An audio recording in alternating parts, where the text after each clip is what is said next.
ফরজ নামাজের পরে সম্মিলিত দোয়া করার বেদাত ক এর লাগে আমি রাগ করছি জান হিয়ানো তুলেন হাত আর এখানে বইটা রাখেন, এটা তো মুনাফিকি আচরণ। প্রত্যেক ফরজ নামাজের পর কি হাত তুলে দোয়া করা বাধ্যতামূলক বা জরুরি? প্রত্যেক ফরজ নামাজের পর প্রিয় নবী সাল্লাল্লাহু আলাইহি সাল্লাম অনেকগুলো দোয়া পড়েছেন, অনেকগুলো জিকির করেছেন, সেগুলো পড়াটা সুন্নাহ।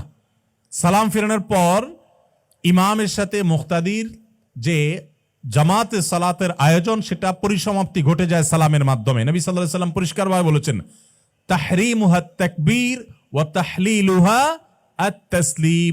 নামাজের শুরু হয় আল্লাহু আকবার দিয়া আর শেষ হয় কি দিয়া? আসসালামু আলাইকুম ওয়া রাহমাতুল্লাহ দিয়া নামাজ শেষ। এরপর আর নামাজের কোনো অনুষঙ্গ আর বাদ থাকে না। নবী সাল্লাল্লাহু আলাইহি সাল্লাম যেটা করতেন, এরপরে আল্লাহু আকবার, আস্তাগফিরুল্লাহ 3 বার, আল্লাহুম্মা আনতাস সালাম ওয়া মিনকাস সালাম, আল্লাহুম্মা আইন্নী আলা যিকরিক, আয়াতুল কুরসি, 3 কুল একবার, অনেক দোয়া দরুদ পড়তেন। এগুলো পড়া সুন্নাত। যদি কেউ নামাজের পরে আল্লাহর কাছে দোয়া করতে চায় সেটাও তিনি করতে পারেন, কারণ নামাজের পরে 5 ওয়াক্ত নামাজের পরে দোয়া কবুল হয়। কিন্তু নামাজের পরে ইমাম মুক্তাদিরা সবাই মিলে একসাথে হাত তুলতে হবে, এটা নামাজের অংশ যদি বানিয়ে নেয় কেউ, বাধ্যতামূলক যদি কেউ মনে করে, ইমাম না করলে যদি চাকরি যায়, তাহলে সেক্ষেত্রে এটা বেদাতে পর্যবসিত হতে পারে। কথা কি বুঝাতে পারছি? বিধায় সুন্নাতটা আমাদের দেশে মানুষ জানে না। শতকরা 5% মুসল্লি মসজিদের আমাদের দেশের জানে না যে 5 ওয়াক্ত নামাজের পরে প্রিয় নবী সাল্লাল্লাহু আলাইহি সাল্লাম কি কি দোয়া, কি কি জিকির করতেন। আমি যদি এখন অডিয়েন্সকে জিজ্ঞাসা করি যে 5 ওয়াক্ত নামাজের পর নবী সাল্লাল্লাহু আলাইহি সাল্লাম কোন কোন দোয়া জিকির করতেন, এটা সবগুলো বলতে পারবেন মুখস্থ কয়জনে আছেন?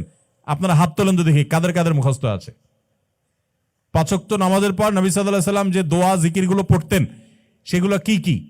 সবগুলো মুখস্থ আছে এরকম? সবগুলো বলতে 80-87টা মুখস্থ আছে যাদের, হাত তোলেন দেখি। দেখেন মাত্র 1-2টা হাত উঠছে।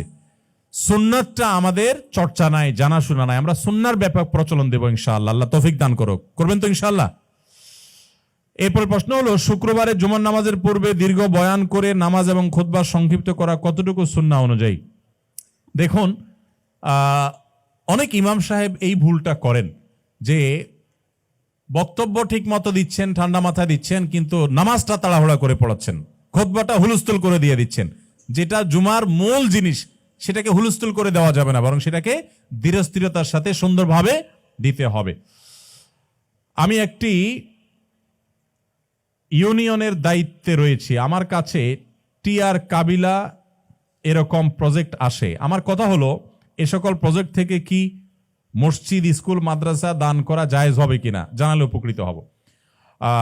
আপনি কোনো ইউনিয়নের চেয়ারম্যান হয়ে থাকলে আপনার প্রশ্নের উত্তর হলো, বা যেই হন না কেন, আপনার প্রশ্নের উত্তর হলো যে সরকার আপনাকে যে সমস্ত চাল বা এই জাতীয় বিভিন্ন রকমের অনুদান দিয়ে থাকে জনগণের জন্য, বা বিভিন্ন বাজেট বরাদ্দ দিয়ে থাকে জনগণের জন্য, এগুলো যদি দেওয়া হয় গরিব